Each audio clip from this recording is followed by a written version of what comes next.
Hello, welcome back to Malappuram taste. ഇന്ന് നമ്മൾ ഉണ്ടാക്കുന്നത് ഒരു ചിക്കൻ മലായി അല്ലെങ്കിൽ ഒരു ക്രീമി ചിക്കനാണ്. അപ്പോൾ അതിന് വേണ്ടിയിട്ട് 500 ഗ്രാം ബോൺലെസ് ചിക്കൻ എടുത്തിട്ടുണ്ട്. ഇത് 1 ടീസ്പൂൺ ഉപ്പും 1 ടീസ്പൂൺ കുരുമുളക് പൊടിയും കൂടെ ചേർത്തിട്ട് നന്നായിട്ടൊന്ന് മിക്സ് ചെയ്ത ശേഷം കുറഞ്ഞതൊരു അരമണിക്കൂറെങ്കിലും റെസ്റ്റ് ചെയ്യാൻ വെക്കണം. അപ്പോൾ ഇത് ചിക്കൻ മലായി ശരിക്കും ഒരു പാകിസ്ഥാനി റെസിപ്പാണ്. പക്ഷേ ഞാൻ നമ്മുടേതായ രീതിയിൽ കോക്കനട്ട് ഓയിലും കുറച്ച് മസാലപ്പൊടികളൊക്കെ ചേർത്തിട്ട് ഒന്ന് മാറ്റിയിട്ടാണ് ഉണ്ടാക്കിയിട്ടുള്ളത്. അപ്പോൾ ഇതൊരു ക്രീമി ടെക്സ്ചർ ആയതുകൊണ്ട് തന്നെ നമ്മുടെ അപ്പം, ഇടിയപ്പം, ചപ്പാത്തി, പൊറോട്ട, ബട്ടർ നാൻ ഇവിടെ കൂടെ ഒക്കെ നല്ലൊരു കോമ്പിനേഷനാണ്. അപ്പോൾ അറിയാത്തവരുണ്ടെങ്കിൽ ഒന്ന് ട്രൈ ചെയ്ത് നോക്കിയിട്ട് ഫീഡ്ബാക്ക് അറിയിക്കണേ. അപ്പോൾ ചിക്കൻ നമ്മളിപ്പോൾ റെസ്റ്റ് ചെയ്യാൻ വെച്ചിട്ടുണ്ട്. പിന്നെ ഇതേ ഒരു പാനിലോട്ട് 1.5 ടേബിൾ സ്പൂൺ കോക്കനട്ട് ഓയിൽ ചേർത്ത് കൊടുത്തിട്ടുണ്ട്. ഓയിൽ നന്നായിട്ട് ചൂടായി വരുന്ന സമയത്ത് 2 മീഡിയം സൈസുള്ള സവാള കുറച്ച് തിന്നായിട്ട് അരിഞ്ഞിട്ട് അത് ചേർത്ത് കൊടുക്കാം. ഇതിൽ മീഡിയം ടു ഹൈ ഫ്ലെയിമിൽ വെച്ചിട്ട് നന്നായിട്ടൊന്ന് വഴറ്റിയെടുക്കുക. ഇതിൻ്റെ കളറ് ഒന്ന് മാറിയിട്ട് ഉള്ളി ഒന്ന് ട്രാൻസ്പാരൻ്റ് ആയി വരുന്നത് വരെ ഒന്ന് ഇളക്കി കൊടുക്കുക. ഇനി ഇതിലേക്ക് അല്പം കാഷ്യൂനട്ടാണ് ചേർക്കുന്നത്. ഞാനിവിടെ 12 കാഷ്യൂനട്ട് എടുത്തിട്ടുണ്ട്. ഒരു 10 മുതൽ 12 എണ്ണം വരെ ചേർക്കുക. പിന്നെ ഒരു 3 മുതൽ 5 വരെ പച്ചമുളക് കൂടെ ചേർത്ത് കൊടുക്കുക. എരിവിൻ്റെ ആവശ്യാനുസരണം പച്ചമുളകിൻ്റെ എണ്ണം കൂട്ടി കൊടുക്കാവുന്നതാണ്. അപ്പോൾ ഇത് നന്നായിട്ടൊന്ന് വഴന്ന് വന്ന ശേഷം ഇതൊരു പ്ലേറ്റിലോട്ട് തട്ടി മാറ്റി വെക്കുക. ഇതൊന്ന് ചൂടാറിയ ശേഷം നമുക്കിതൊന്ന് ഗ്രൈൻഡ് ചെയ്തെടുക്കണം. അപ്പോൾ ഒന്ന് ചൂടാറാൻ വേണ്ടിയിട്ട് വേറൊരു പ്ലേറ്റിലോട്ട് മാറ്റി കൊടുത്തിട്ടുണ്ട്, നിരത്തി കൊടുക്കുക. ഇനി ഒരു പാൻ ഒന്ന് അടുപ്പത്ത് വെച്ച് ചൂടാക്കിയിട്ട് അതിലേക്ക് 3 ടേബിൾ സ്പൂൺ കോക്കനട്ട് ഓയിൽ ചേർത്ത് കൊടുക്കാം. ഞാനിപ്പോൾ അതേ പാൻ തന്നെയാണ് എടുത്തിട്ടുള്ളത്, പാത്രം മാറ്റിയിട്ടില്ല. അപ്പോൾ 3 ടേബിൾ സ്പൂൺ കോക്കനട്ട് ഓയിൽ ചേർത്ത് കൊടുത്തിട്ടുണ്ട്. ഇനി ഇതിലേക്ക് അല്പം സ്പൈസസ് ചേർത്ത് കൊടുക്കാനുണ്ട്. 5 ഏലക്ക, 5 ഗ്രാമ്പൂ, ഒരു 10 മുതൽ 12 എണ്ണം വരെ പെപ്പർ കോൺ അല്ലെങ്കിൽ പെപ്പർ ചേർത്ത് കൊടുക്കാം. ചെറുതായിട്ടൊന്ന് ഇളക്കി വഴറ്റിയെടുത്ത ശേഷം ഇതിലേക്ക് ginger garlic paste 2 table spoon ചേർത്ത് കൊടുക്കാം.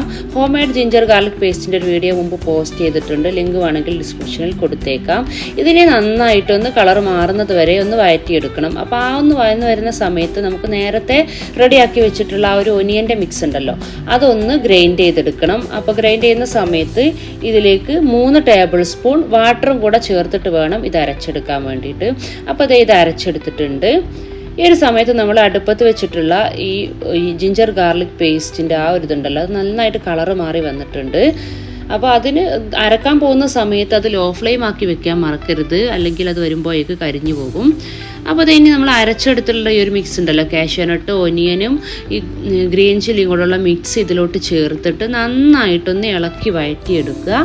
ഈ ഒരു സമയത്തെല്ലാം നമ്മളുടെ തീ ലോ ഫ്ലെയിമിലാണെന്ന് ഉറപ്പുവരുത്തണം, അല്ലെങ്കിൽ ഇത് പെട്ടെന്ന് കരിഞ്ഞു പിടിക്കും. 5 മിനിറ്റ് നേരം ഈ ഒരു മസാല നന്നായിട്ട് ഇളക്കി കൊടുത്ത ശേഷം നമ്മൾ നേരത്തെ മാരിനേറ്റ് ചെയ്ത് വെച്ചേക്കുന്ന ആ ചിക്കൻ്റെ പീസ് ഇതിലോട്ട് ചേർത്ത് കൊടുക്കാം. ഒരു 4 മുതൽ 5 മിനിറ്റ് വരെ നന്നായിട്ടൊന്ന് ലോ ഫ്ലെയിമിൽ വെച്ചിട്ട് തുറന്നു വെച്ചിട്ട് തന്നെ ഇതുപോലെ ഇളക്കി കുക്ക് ചെയ്തെടുക്കുക. ഇതൊരു ചെറിയ ബ്രൗൺ കളർ ആയിട്ട് വരുന്നത് വരെ ഇതൊന്ന് കുക്ക് ചെയ്തെടുക്കണം. അതൊരു 4-5 മിനിറ്റ് കഴിയുമ്പോൾ തന്നെ നന്നായിട്ട് കളർ മാറിയിട്ട് വരുന്നത് നമുക്ക് കാണാൻ പറ്റും. 5 മിനിറ്റ് കഴിയുന്ന സമയത്ത് നമ്മുടെ ചിക്കൻ നന്നായിട്ട് ഒരു ബ്രൗൺ കളർ ആവാൻ തുടങ്ങിയിട്ടുണ്ട്. ഇതിൻ്റെ ഈ ഒരു മസാലയൊക്കെ ബ്രൗൺ കളറായിട്ട് മാറി തുടങ്ങിയിട്ടുണ്ട്. ഈ ഒരു സമയത്ത് നമുക്കിതിലേക്ക് കുറച്ച് പൗഡേഴ്സ് ചേർത്ത് കൊടുക്കാം. 1 ടീസ്പൂൺ മല്ലിപ്പൊടി, 1 ടീസ്പൂൺ ചെറിയ ജീരകം പൊടിച്ചത്, 1/4 ടീസ്പൂൺ ഗരം മസാല, 1/2 ടീസ്പൂൺ കുരുമുളക് പൊടി, 1/4 ടീസ്പൂൺ ജാതിക്കയുടെ പൊടിയും കൂടെ ചേർത്തിട്ട് ലോ ഫ്ലെയിമിൽ വെച്ചിട്ട് തന്നെ നന്നായിട്ടൊന്ന് ഇളക്കി മിക്സാക്കി എടുക്കുക. പിന്നെ ഈ ഒരു സമയത്ത് ഉപ്പ് നോക്കിയിട്ട് വേണമെങ്കിൽ അല്പം ഉപ്പും കൂടെ ചേർത്ത് കൊടുക്കാം. ഒരു 3 മുതൽ 4 മിനിറ്റ് വരെ ഇതുപോലെ നന്നായിട്ട് ലോ ഫ്ലെയിമിൽ വെച്ചിട്ട് ഈ പൗഡേഴ്സിൻ്റെ റോസ്മെൽ പോകുന്നത് വരെ ഇളക്കി കൊടുത്ത ശേഷം ഇതിലേക്ക് യോഗേർട്ടാണ് ചേർക്കുന്നത്. 3 ടേബിൾ സ്പൂൺ യോഗേർട്ടിലേക്ക് 3 ടേബിൾ സ്പൂൺ വാട്ടറും കൂടെ ചേർത്തിട്ട് കട്ടയില്ലാണ്ട് നന്നായിട്ട് മിക്സ് ചെയ്ത് ഒരു ക്രീമി ടെക്സ്ചർ ആക്കിയ ശേഷം അത് ഈ ഒരു ചിക്കനിലോട്ട് ചേർത്ത് കൊടുക്കാം. യോഗേർട്ട് ചേർത്ത ശേഷവും ലോ ഫ്ലെയിമിൽ ഇട്ടിട്ട് നന്നായിട്ട് ഒരു 2 മുതൽ 3 മിനിറ്റ് നേരം ഇളക്കി കൊടുക്കുക. ആ ഒരു സമയത്ത് ഇതിൻ്റെ ഓയിൽ സെപ്പറേറ്റ് ആയി വരുന്നത് കാണാം. ഒരു 3 മിനിറ്റ് കഴിയുമ്പം ഇതുപോലെ ഓയിൽ നന്നായിട്ട് സെപ്പറേറ്റ് ആയി വരും. ഇങ്ങനെ ഓയിൽ സെപ്പറേറ്റ് ആയി വരുന്ന സമയത്ത് ഒരു 2 മുതൽ 3 ടേബിൾ സ്പൂൺ വരെ വാട്ടർ ഇതിലോട്ട് ചേർത്ത് കൊടുക്കുക. ഞാനിവിടെ ഒരു 4 ടേബിൾ സ്പൂൺ വാട്ടർ നമ്മൾ നേരത്തെ അരച്ച് വെച്ചിട്ടുള്ള ആ മിക്സിയുടെ ജാറിലിട്ടിട്ട് ഒന്ന് ചുഴറ്റിയതിന് ശേഷം ഒഴിച്ചു കൊടുത്തതാണ്. നന്നായിട്ട് ഒന്നും കൂടെ ഇളക്കി മിക്സാക്കി എടുത്ത ശേഷം ഇതിനെ അടച്ചു വെച്ചിട്ട് ഒരു 10 മിനിറ്റ് നേരം ഒന്ന് കുക്ക് ചെയ്തെടുക്കണം.